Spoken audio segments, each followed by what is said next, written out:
ஈஸியா, ஹெல்த்தியா, டேஸ்டியா வீட்லயே ரோட் சைட் மசாலா பூரி எப்படி பண்றதுன்னு சொல்லி தரேன். சட்டு நோட் பண்ணி வச்சுட்டு வீட்ல குழந்தைங்களுக்கு செஞ்சு கொடுங்க.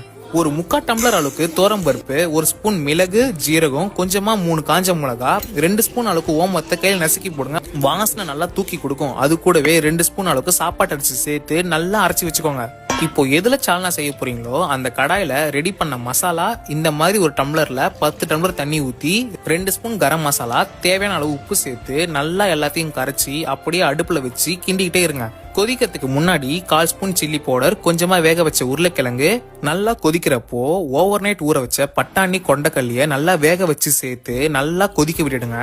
அவ்வளவுதான், சால்னா ரெடி. ரெடிமேட் பானிபூரிய பொரிச்சு வச்சுக்கோங்க. வெங்காயம், கேரட், புதினா எல்லாத்தையும் நல்லா கலந்து விட்டு வச்சுக்கோங்க. இப்போ வேக வச்ச உருளைக்கிழங்கு கூட கொஞ்சமா சில்லி பவுடர் சேர்த்து நல்லா மேஷ் பண்ணி வச்சுக்கோங்க.